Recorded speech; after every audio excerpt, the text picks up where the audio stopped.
Josefina, el gran amor de Napoleón Bonaparte. Josefina era una de las mujeres a las que la gente llamaba las celestiales durante el directorio. Eran las que triunfaban entre los hombres. Fue la celebridad del París revolucionario.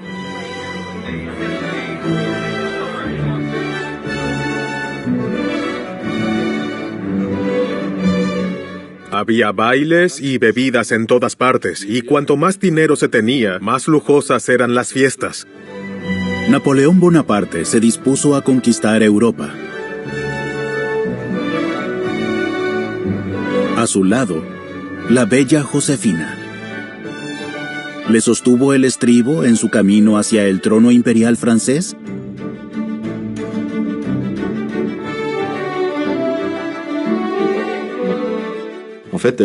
Con él tuvo una nueva vida, una epopeya, una aventura. Se convirtió en Josefina. El amor perdido de Napoleón. Josefina de Beauharnais, emperatriz de Francia.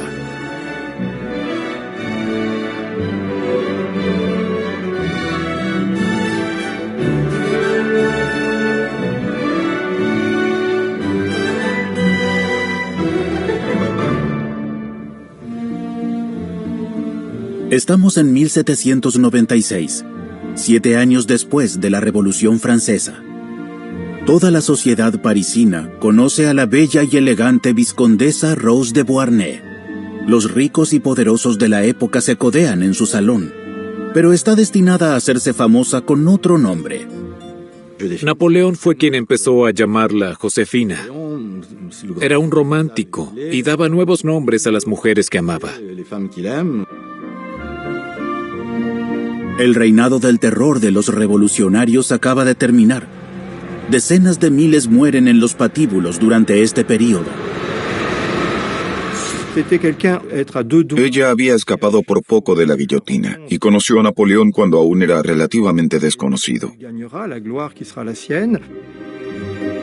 Un general, 6 años más joven que ella, al principio de su carrera. Napoleón Bonaparte se enamora perdidamente de ella y asedia día y noche sin descanso su palacete de la Rue Chantereine. En esta época, nadie podía imaginar que el general Corso tendría un papel en la historia del mundo. Los parisinos siempre hacen las cosas a su manera. Cuando llega un forastero que no sabe francés, automáticamente se le considera medio tonto. Y Napoleón tenía acento corso y por eso cometía muchos errores. La extraña pareja se casó el 9 de marzo de 1796. La mujer cosmopolita, encantadora, elegante y popular, y el militar pequeño, discreto y torpe. Al fin y al cabo era una mujer muy derrochadora a la que le gustaba gastar su dinero en ropa, joyas y otras cosas. Pertenecía a la baja nobleza, pero en la última fase de la revolución, ella mantenía muy buenas relaciones con los círculos internos de los revolucionarios. Algunos nobles desempeñaron un papel en lo ocurrido, claro, y a él eso le fascinó mucho. ¿Qué tramaba Josefina? Se dio cuenta de que ya no era tan joven, que tenía 2 hijos y que tenía problemas económicos.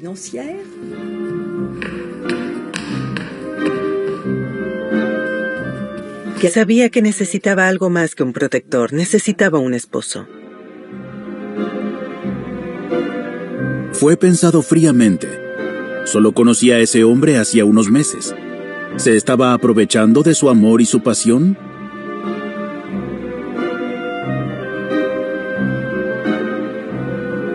¿En qué estaba pensando?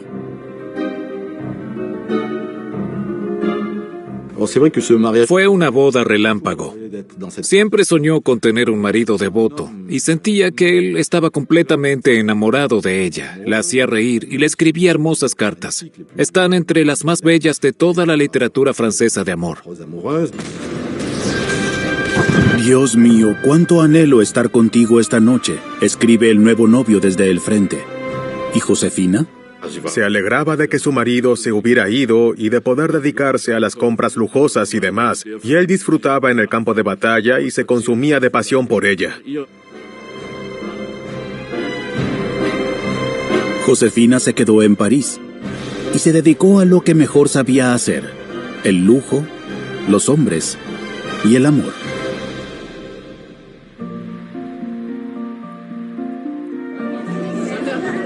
El Jubileo Imperial, así se llamaba el festival folclórico francés que se está celebrando aquí en septiembre de 2017 en el castillo de Malmaison. Es el palacio de campo de Josefina a las puertas de París. Miles de visitantes acuden a homenajear a Napoleón y Josefina.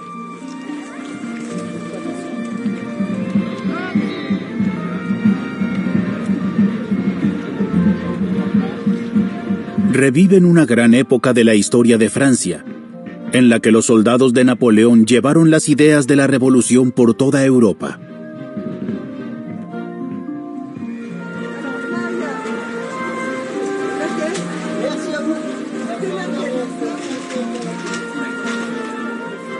Los asistentes al jubileo llevan atuendos del directorio y del imperio.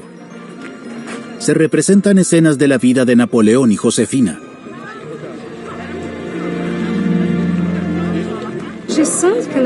Yo siento que el pueblo la quiere. 200 años después, es increíble. Causa el mismo efecto en la gente que Lady Di. Era muy popular. Sí, realmente lo era.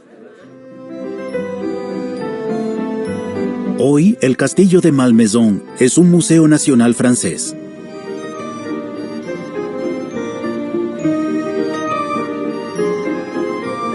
Josefina vivía aquí siempre que su agenda se lo permitía. Ella seleccionó y compró personalmente todos los tesoros de los salones y habitaciones del castillo. Ella amaba el lujo, su placer. Era lista. En Martinica le profetizaron que llegaría a ser algo más que una reina. Josefina nació como Marie-Joseph Rose Tager de la Pagerie, en la isla caribeña de Martinica, el 23 de junio de 1763. Sus padres son de la baja nobleza y poseen una plantación en la isla de las Antillas. La infancia de Josefina no fue como la de Scarlett O'Hara, en lo que el viento se llevó. A sus 3 años, todos deben huir. Su plantación es devastada por un huracán. Y su vida estaba rodeada de una brutal esclavitud. Josefina nunca recordaría su tierra natal con nostalgia.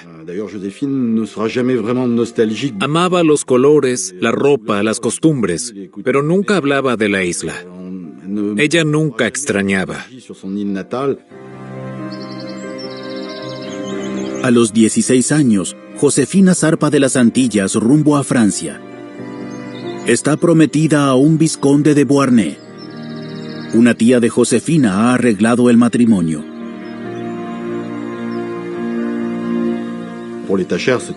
Es una gran unión para los Tacher. Los Beauharnais son una familia adinerada. Su padre dio la bendición inmediatamente al matrimonio. Ella deseaba conocer París y a los nobles de los que había oído historias tan maravillosas. Estaba feliz de abandonar aquella remota isla en el límite del territorio francés. Ahora accedería al corazón del antiguo régimen.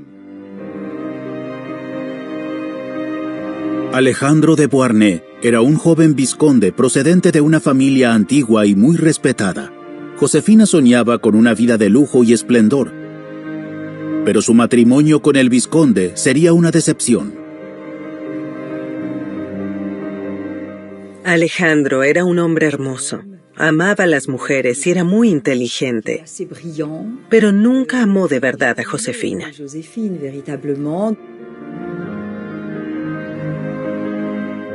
Beauharnais era el típico representante de su clase. Era un canalla, era un don Juan como diríamos hoy. Engañó a Josefina desde el comienzo. Le dio 2 hijos, pero no se ocupaba de ella. Siempre tuvo amantes y aventuras con mujeres de otros, pero eso se consideraba normal entre la nobleza. Dejaba sola a la bella Josefina la mayor parte del tiempo. Su hijo Eugenio nació en 1781. Cuando nace su hija Hortensia 2 años más tarde, Alejandro está lejos en las colonias francesas de ultramar. Allí conoce a una de sus antiguas amantes que deseaba recuperarlo. Difamó a Josefina, lo convenció de que Hortensia no era su hija. La pareja no se veía mucho. ¿Cómo podrían tener 2 hijos? Esa no era la vida que Josefina había imaginado. Vivía en el palacio de sus suegros, en París. Alejandro viajaba todo el tiempo, malgastando su dinero. ¿Pero ella le fue infiel? Alejandro, al menos, estaba convencido de que sí. Cuando Alejandro regresó a Francia, echó a Josefina. Ella debió dejar la casa. Así era la ley en ese momento. Pero ella se defendió, demostrando su verdadero carácter. Contrató a un abogado, se enfrentó a Alejandro, recurrió a la justicia y consiguió demostrar que había sido calumniada. Ganó el juicio. Josefina obtuvo una pensión alimenticia. Se le permitió conservar su título, continuó viviendo en el Palacio de París y decidió valerse por sí misma de allí en adelante. Ganó una pelea y consiguió hacer muchas cosas, pero la vida social le resultaba difícil. Sin embargo, no podía volver a ser el centro de atención como esposa del vizconde. Aunque seguía siendo vizcondesa, estaba excluida de la compañía del antiguo régimen y nunca fue recibida en Versalles. Josefina tenía 27 años. Era una mujer hermosa, madre de 2 hijos, y estaba sola. Pero eso cambió pronto. Un acontecimiento cambiaría todo: sus vidas, Francia, Europa y el mundo, la Revolución Francesa. Con la toma de la Bastilla en 1789, un huracán se extiende por toda Francia. El dominio de la sociedad feudal está llegando a su fin, y la monarquía está condenada.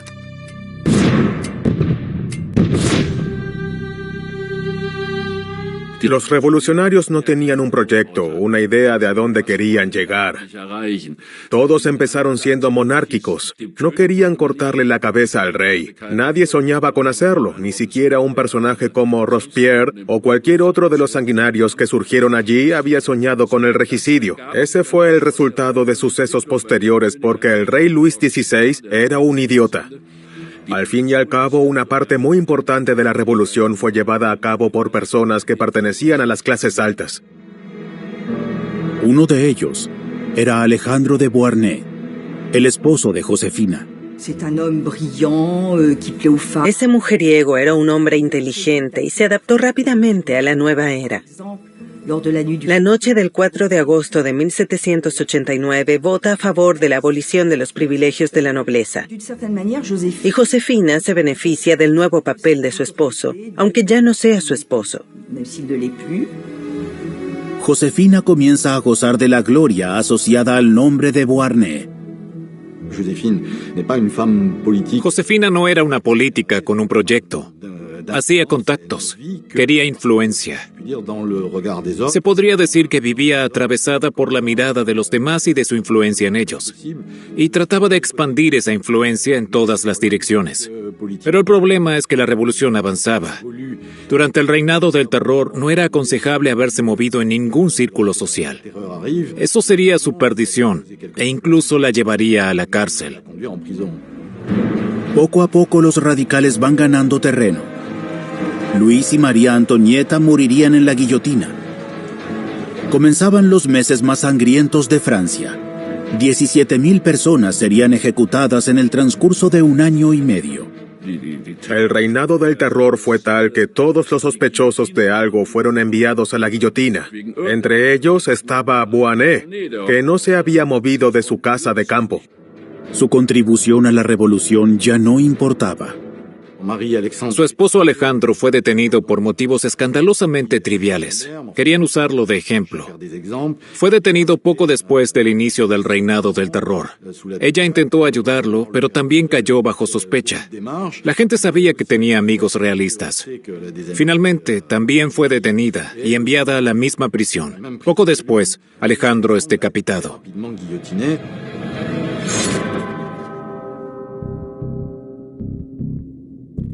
A finales de julio de 1794, la vida de Josefina pende de un hilo. Una mañana se pasaba lista en la prisión. Solía hacer la señal para subir al carro que iba a la guillotina. Cuando oyó su nombre, se desmayó. Pero ese día, gracias a Dios, la llamaron para liberarla. El reinado del terror había terminado. Robespierre había sido derrocado.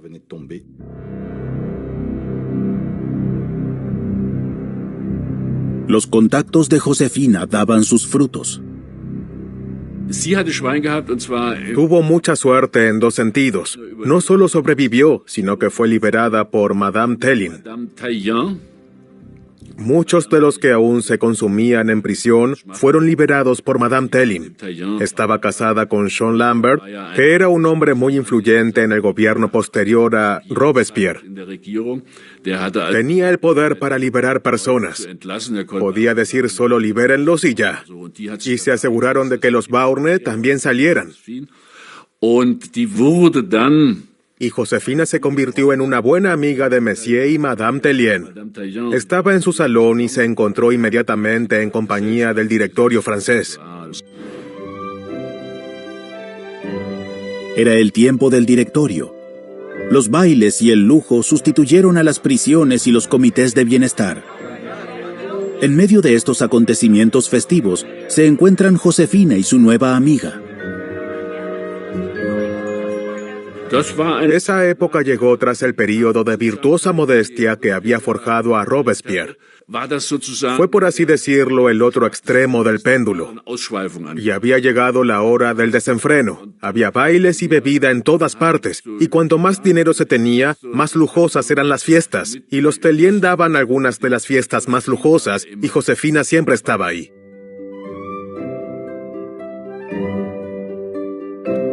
Josefina ya tenía más de 30 años, pero seguía siendo atractiva, encantadora y excitante. Se convierte en lo que hoy se llamaría una celebridad. Josefina amaba la moda. Era una de las mujeres a las que la gente llamaba las celestiales durante el directorio. Eran mujeres ligeras de ropa que triunfaban entre los hombres. Eso era muy importante para ella, ya que era relativamente mayor y tenía que arreglarse muy bien para complacerlos.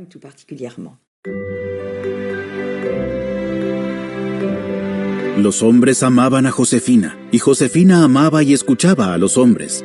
Militares y políticos se hacen sus amigos y tienen aventuras con ella. Josefina tuvo éxito gracias a estas amistades. Era una mujer muy inteligente y se beneficiaba de las muchas oportunidades que existían tras el reinado del terror, especialmente para las mujeres guapas que sabían tratar con hombres poderosos. Pienso en Barras, uno de los directores. Paul de Barras era el hombre más poderoso del directorio francés. Ayudó a Josefina a recuperar la fortuna de su esposo. Durante mucho tiempo la gente pensó que Barras era el amante de Josefina. Gracias a él pudo volver a la alta sociedad. Es la historia de siempre. No podría haber sido posible sin un hombre.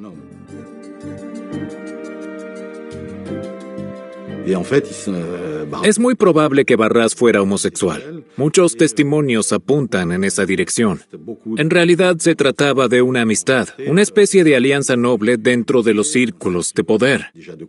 Nada más. La alta sociedad de París creía que eran pareja. Por supuesto, Josefina usaba a Barras.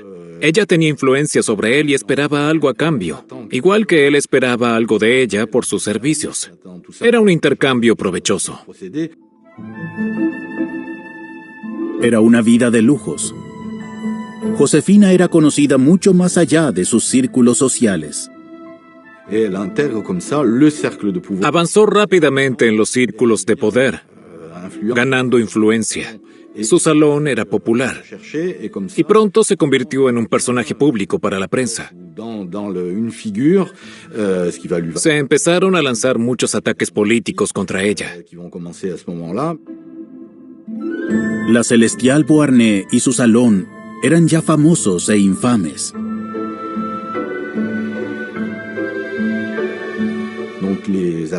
Se atacaba su moral y se pretendía desacreditar al régimen. Se les declaró libertinos, personas que participaban regularmente en orgías. A Josefina no le importaba.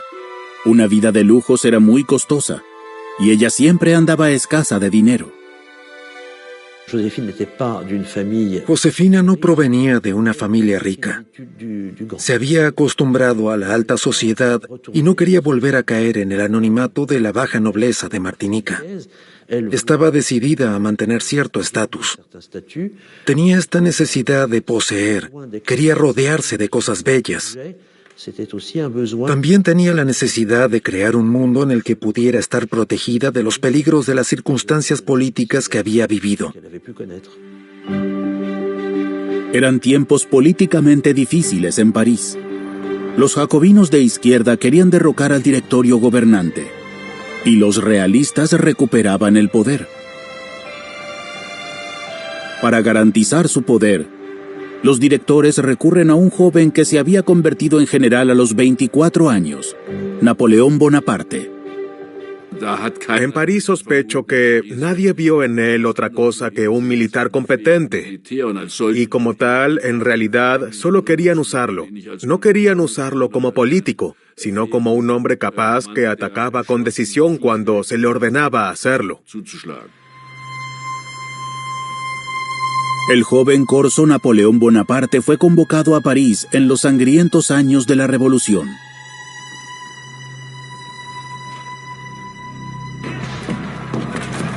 Napoleón tenía 26 años en octubre de 1795. Barras y sus colegas le encargaron sofocar una sublevación de la derecha. Como agradecimiento por su éxito, Bonaparte fue nombrado comandante en jefe nacional. Tras la sublevación realista, en París se confiscaron todas las armas, incluso el sable del vizconde Alejandro de Beauharnais. Su hijo Eugene le pidió a Bonaparte que le devolviera el sable, y Napoleón, ya jefe del ejército del Estado, se lo devolvió. Josefina fue a darle las gracias. Así comenzó el romance de la extraña pareja. Napoleón era pequeño, discreto e inexperto socialmente. Josefina era la reina de la alta sociedad que él buscaba. Durante mucho tiempo se ha dicho que Josefina no quería casarse con él. Pero eso no es cierto. Ella organizó todo. Eligió al notario, redactó el acuerdo prenupcial. Ella fue la impulsora. Para sorpresa de sus círculos sociales, Josefina y Napoleón se casaron en marzo de 1796, solo 5 meses después de su primer encuentro. Fue una ceremonia civil breve, pero ¿por qué tanta prisa? Eso no quedará claro durante mucho tiempo. Hay varias hipótesis. En primer lugar, su afecto por él estaba creciendo, y la guerra también los llevó a decidir casarse rápidamente. Y había algo más. Ella creía que estaba embarazada, sentía los síntomas. Quizás haya un bebé, dijo. Así que tuvieron que casarse rápidamente antes de que él se fuera a la guerra en Italia. ¿Cuál es tu extraño poder, mi incomparable Josefina? Le escribió Napoleón antes de la boda. Sé que si nos peleáramos, le estaría negando a mi corazón mi conciencia. Los has seducido, son tuyos para siempre. Bonaparte estaba perdidamente enamorado. Josefina, por su parte, buscaba seguridad. Es probable que también sospechara que el general, 6 años más joven que ella, ascendería aún más.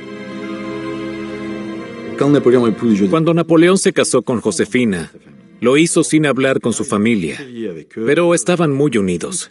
Siempre hablaba de todo con ellos. El clan era muy devoto.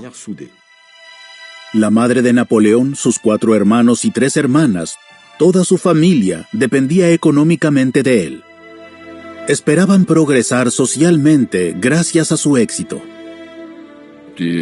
La familia de Napoleón era pobre, podría decirse que eran campesinos. Su padre era abogado, pero no era nadie en Córcega. Eran pobres diablos. No se lo contó a su madre ni a su hermano mayor José. Les presentó el hecho consumado. Creyeron que era culpa de Josefina. Nunca lo aceptaron. Poco antes de la boda, Napoleón Bonaparte fue nombrado comandante supremo de una campaña contra Austria en el norte de Italia. Josefina se quedó en París. Pronto se hizo evidente que no estaba embarazada. Como Napoleón aún no tenía hijos, durante mucho tiempo no supieron cuál de los dos era estéril. Solo 2 días después de su boda en el registro civil, Napoleón tuvo que decir adiós a su amada Josefina. Los austríacos no esperaban en el norte de Italia.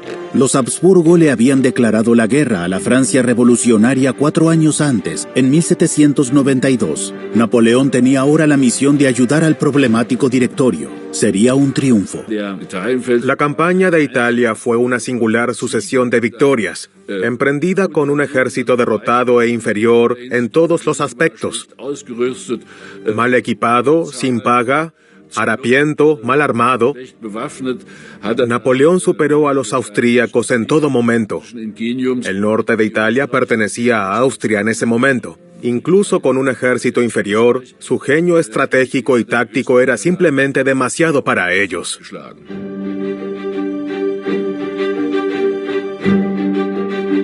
En su casa de París, Josefina continúa aparentemente su antigua vida.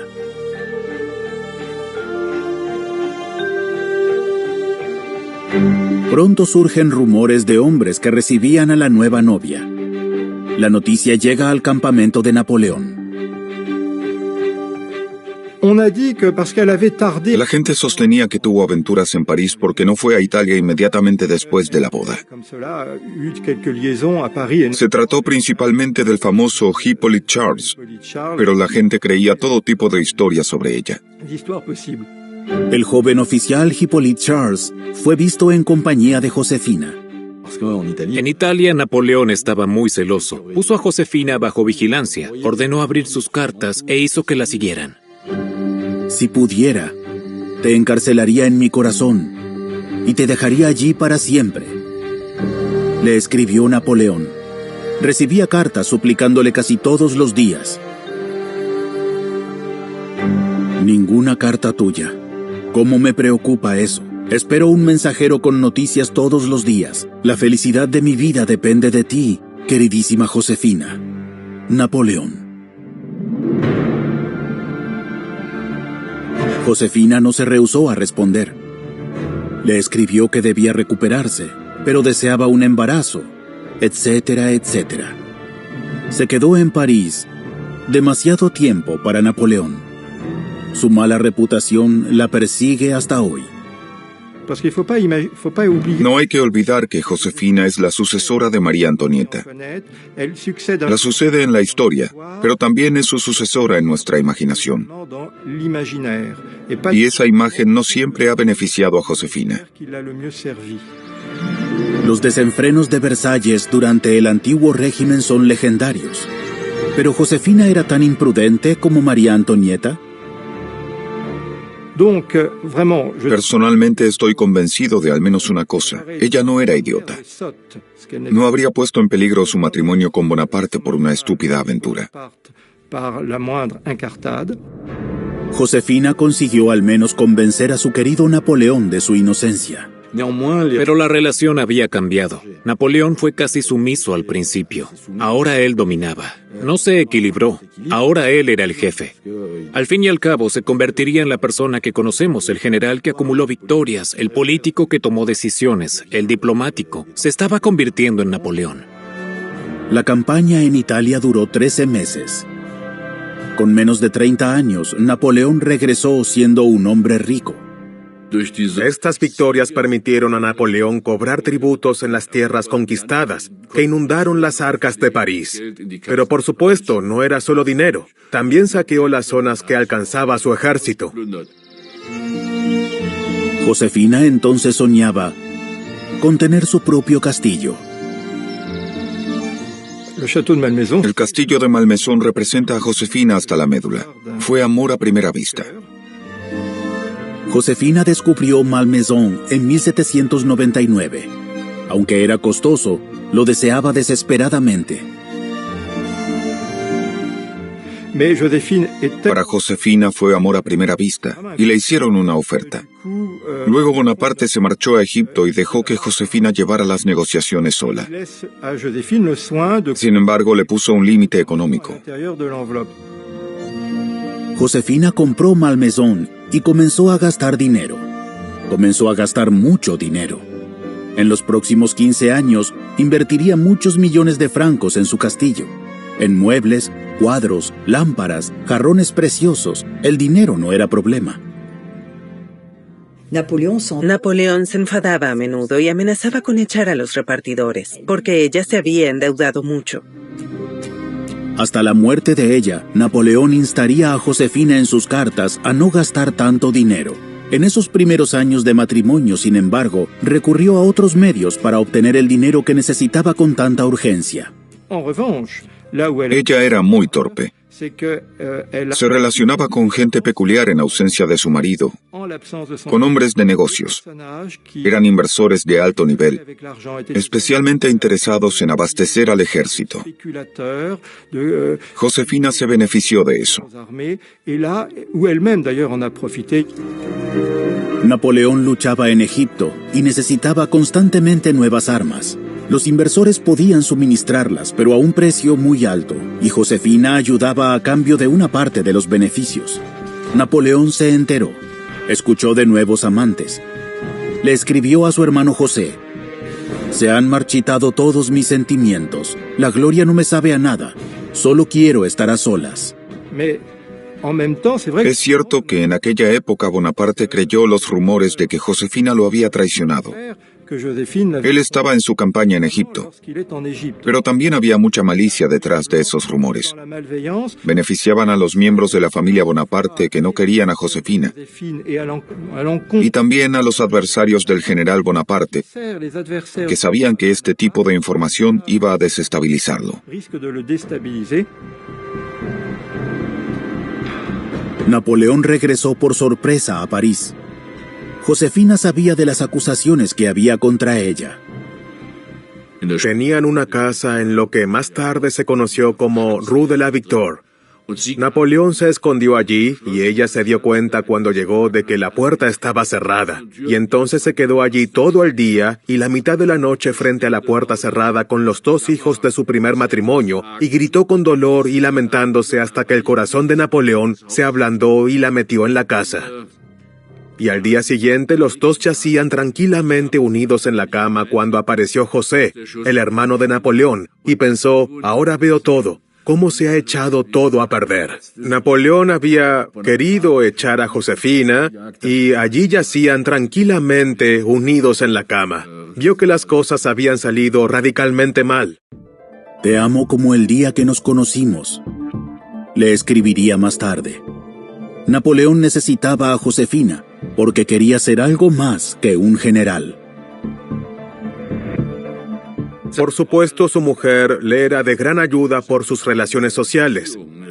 Napoleón era un general, pero seguía siendo un pueblerino. Ella conocía a las personas que él necesitaba conocer, tenía habilidades sociales y sabía cómo organizarlo. Le dio un brillo que él no tenía aún. A finales de 1799, logra tomar el poder en Francia con un golpe de Estado.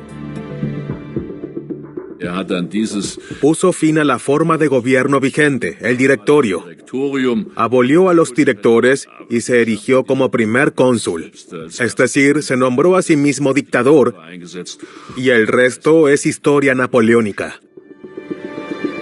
Apenas 3 años y medio después de su boda, el pequeño general Corso está en el poder y Josefina es ahora la primera dama.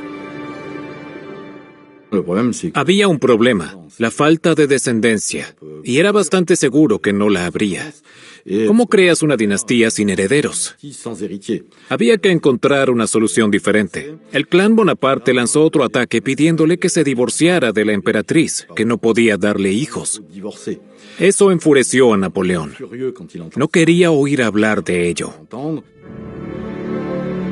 Píldoras, tinturas, jugos y curaciones resultaron inútiles. Josefina no podía darle a Napoleón lo que su corazón deseaba, un hijo. Ella busca una solución y convence a su hija Hortensia para que se case con Luis, el hermano de Napoleón. Ella y Napoleón esperaban que la pareja tuviera hijos, uno que Napoleón podría adoptar. Hortensia, la hija de Josefina, y Luis Bonaparte obedecieron a regañadientes. Se casaron en 1802 y tuvieron 3 hijos.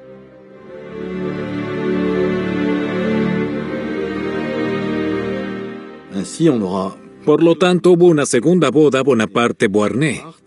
Los hijos procedían de ambas familias y por adopción se convertirían así en herederos del trono. Los herederos de una dinastía, porque Napoleón quería convertirse en emperador. Planeó una gran ceremonia en Notre Dame el 2 de diciembre de 1804 para legitimar su régimen. Napoleón lo organizó todo, incluso ordenó al Papa que fuera a París. ¿Y Josefina? Los Bonaparte intentaban impedir que se convirtiera en emperatriz. A sus 41 años afirmaban que era demasiado mayor. Josefina casi no fue coronada. Poco antes, Napoleón había considerado de nuevo el divorcio. Sus hermanos y hermanas ya estaban festejando. Las dudas de Napoleón solo duran un instante. Nada se compara con el amor por la pequeña Josefina, escribe. Su influencia está intacta. Entonces tuvo la astuta idea de obligar a Napoleón a casarse con ella en la iglesia. Quería ser coronado y ungido por el Papa, como corresponde a un emperador. Pero él y Josefina solo se habían casado en un registro civil. Josefina acudió al Papa para confesarse y le dijo que vivía, por así decirlo, como una concubina con Napoleón a los ojos de la iglesia. Es decir, que no estaba casada porque la iglesia no reconocía el matrimonio civil.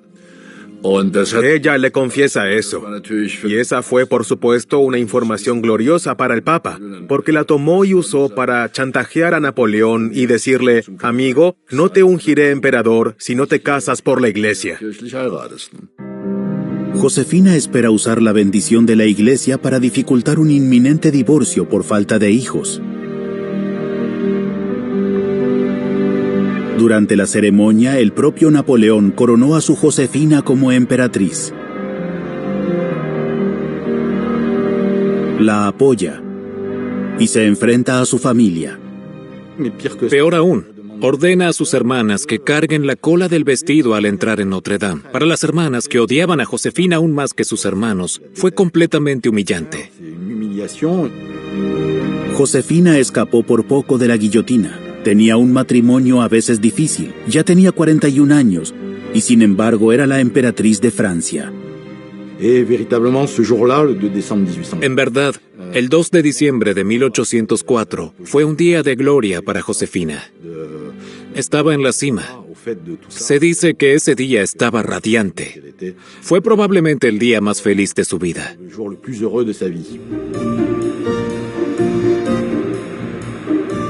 Fue en París y no en la antigua ciudad de coronación de Reims, donde Napoleón colocó la corona sobre la cabeza de Josefina. Era su ciudad, con la que soñaba desde niña y a la que siempre amaría.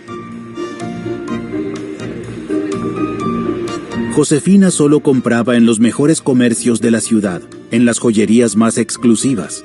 Para ella solo lo mejor era lo suficientemente bueno, sobre todo ahora que podía llamarse emperatriz.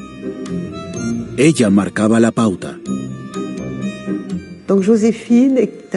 Josefina fue una personalidad francesa de pies a cabeza. Es el arquetipo de la parisina de más alto nivel. Un ícono de la moda, una víctima de la moda, un modelo a seguir y una fuente de inspiración.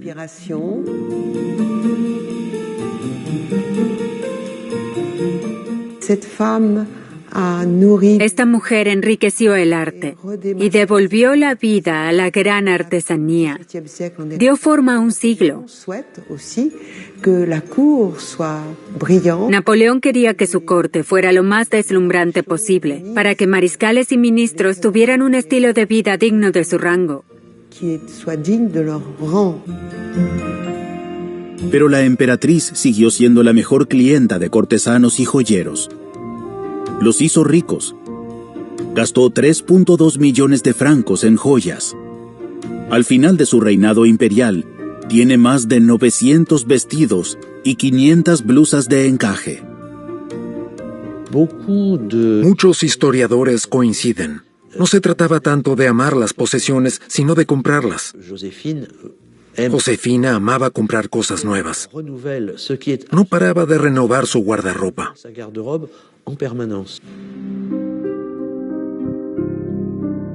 El emperador paga, aunque a menudo a regañadientes.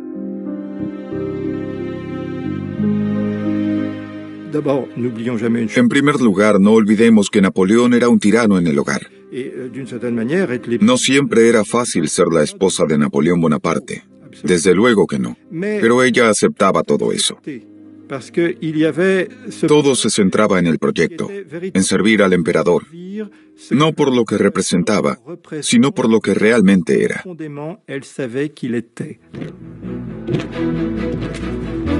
Ella lo sabía desde el comienzo. Napoleón era un genio militar. Iba de victoria en victoria, y ahora dominaba casi toda Europa. Escribió a su esposa en 1805, la batalla de Austerlitz fue la más hermosa de todas las batallas. Ojalá pudiera tenerte en mi corazón para siempre. Napoleón protegía al país, libraba guerras continuamente. Solo se quedaba unas horas en la corte. Ella hacía la jornada completa, ella era la soberana. Napoleón libraba guerras. Josefina quería ser el centro de atención. Quería esplendor, no poder. Se mantuvo al margen. Políticamente no le decía, tienes que librar esta o aquella batalla, o libera a este, o mete a este en la cárcel o aquel. El poder de Josefina provenía del amor que el emperador le tenía. Napoleón no dejaba que nadie le dijera lo que tenía que hacer. Ella era la única que podía dirigirle la palabra a su altura. Conseguía aliviar situaciones tensas. La corte era consciente de su influencia, de su poder. Acudían a ella, confiaban en ella. La gente intentaba decirle lo que él debía hacer. Sabían que ella era la única persona que podía hacer algo. Ella era la única que podía influir en Napoleón de ese modo.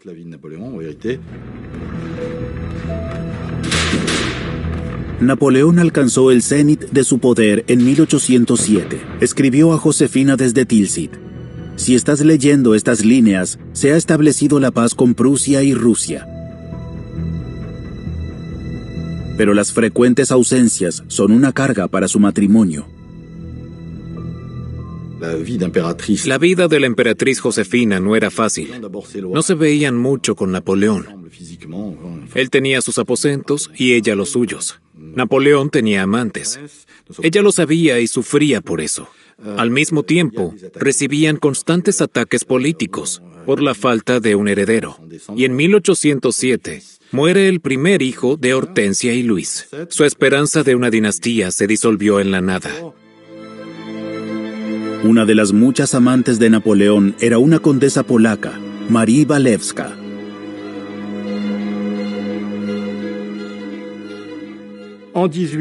Cuando Marie Walewska le dio un hijo al emperador en 1809, quedó claro que él no era estéril.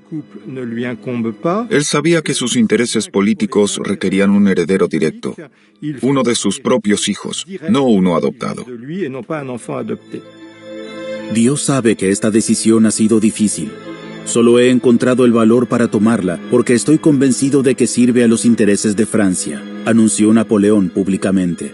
Aún amaba a Josefina, pero quería el divorcio. Napoleón tenía una debilidad. No podía atacar a una persona débil y querida, y menos cuando ésta rompía a llorar y se arrodillaba para suplicarle. Entonces no se atrevió. Y Josefina era una luchadora que no cedería su puesto.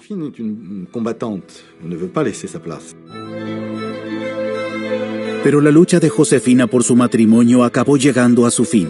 Napoleón no se dejó disuadir y decidió establecer una dinastía sin ella.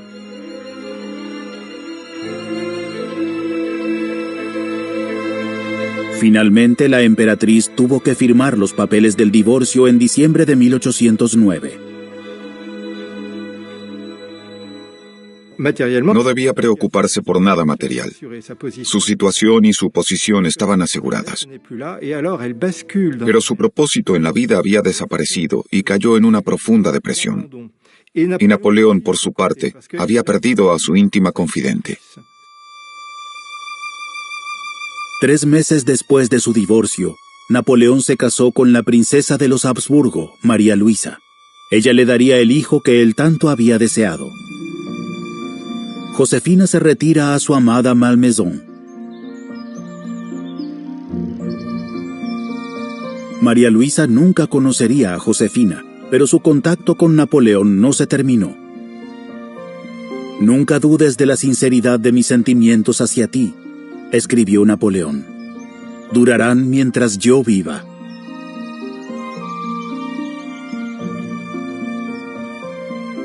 Napoleón visitaba a Josefina sin María Luisa. Su relación era buena. No peleaban. El tono seguía siendo tierno. Pero ella estaba al margen, lo que le resultaba difícil de soportar. Podía ir a cualquier parte menos a París, la ciudad que siempre había albergado sus sueños.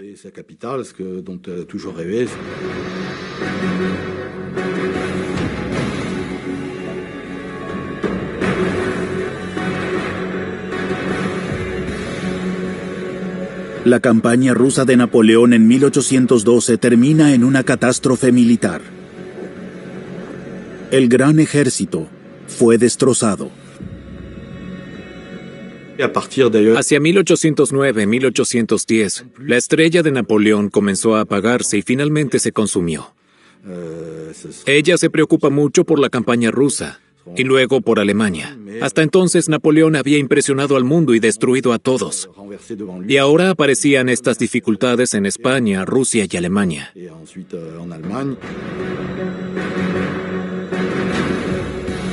A la derrota de Napoleón en la batalla de Leipzig en octubre de 1813, le sigue su exilio a Elba en abril de 1814.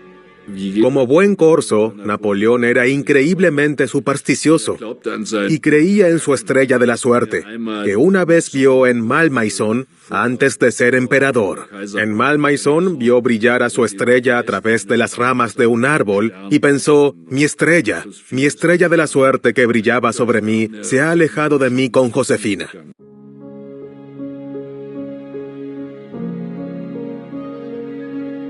Napoleón escribió cartas amorosas a su Josefina hasta el final, preguntándole por su salud, advirtiéndole que no desesperara y que creyera en el futuro.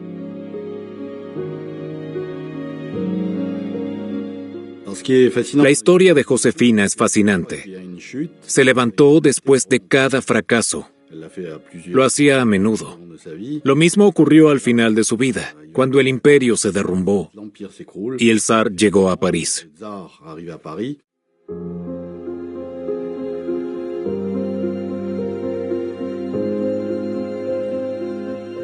El zar y el rey prusiano presentaron sus respetos a la antigua emperatriz en Malmaison. Josefina no tenía por qué preocuparse. Un infantazgo de los vencedores le permitiría mantener su estilo de vida. Sus hijos también estarían cubiertos. El zar era un hombre noble, y ella no solo lo recibió a él, sino también al rey prusiano. Las historias sobre su belleza habían llegado hasta San Petersburgo y Berlín. Y por supuesto querían echar un vistazo a esta criatura mágica. Era una atracción. Su nueva vida no duró demasiado. El 29 de mayo de 1814, Josefina murió a la edad de 51 años. Un final acorde a su categoría. Se resfrió en un banquete celebrado para el zar Alejandro. Napoleón se enteró de su muerte, exiliado en Elba.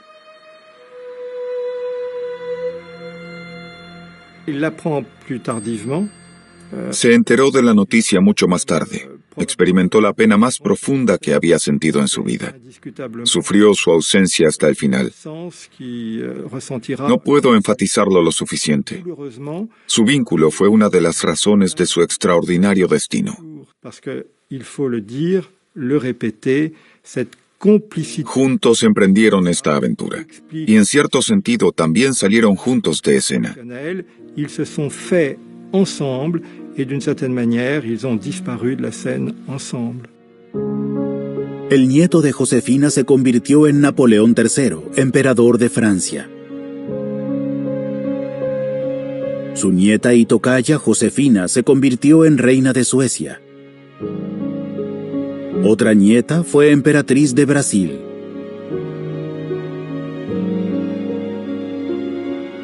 Hoy el nombre de Josefina figura en el árbol genealógico de casi todas las familias europeas. A la muchacha de Martinica le habría encantado eso.